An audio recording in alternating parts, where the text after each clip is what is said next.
Hello and welcome into another episode of Detroit Tigers Daily for another matchup between the Tigers and the Royals. The Royals would have Kris Bubic on the mound and the Tigers would have Matt Manning. Manning pitched pretty well in the 2 innings of work he did have.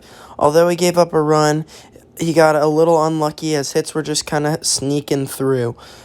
Manning pitched pretty well with 7 whiffs in his 2 innings of work, but a shoulder injury would end up taking Manning out of the game in the second, which is really tough for him.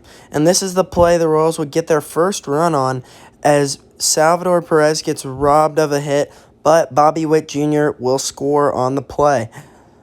It's fine, you give up the run, you get an out, and the Tigers would get out of that inning with minimal damage done. And in the next inning, Daz Cameron gets picked off, but then makes a beautiful slide on the high throw from Santana and slides in safely to second base. So now Dustin Garneau's got a runner in scoring position to hit with, and Garneau would come through and deliver as d'Arnaud slugs a double into the gap on this pitch. What a beautiful swing from Garneau. If Garneau can produce, the Tigers are going to have a great catcher situation with Eric Haase, Dustin Garneau, and Tucker Barnhart.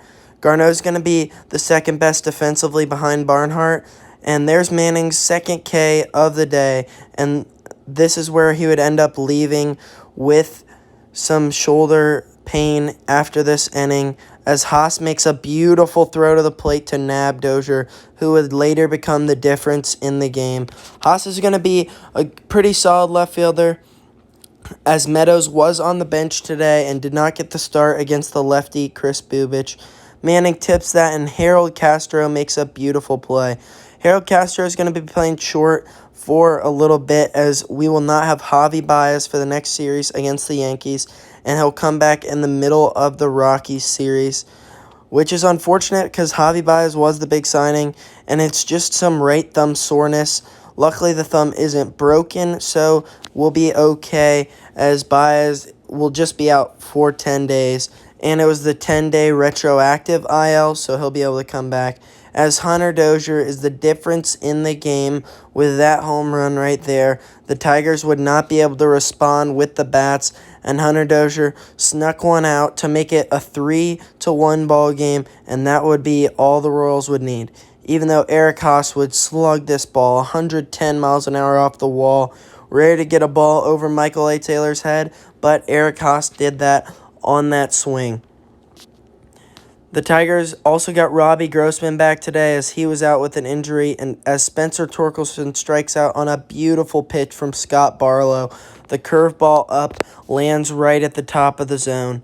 And a tough guy for the Tigers to get runs off of in that top of the ninth was Josh Staumont with the 101-mile-an-hour fastball. Had the curveball working.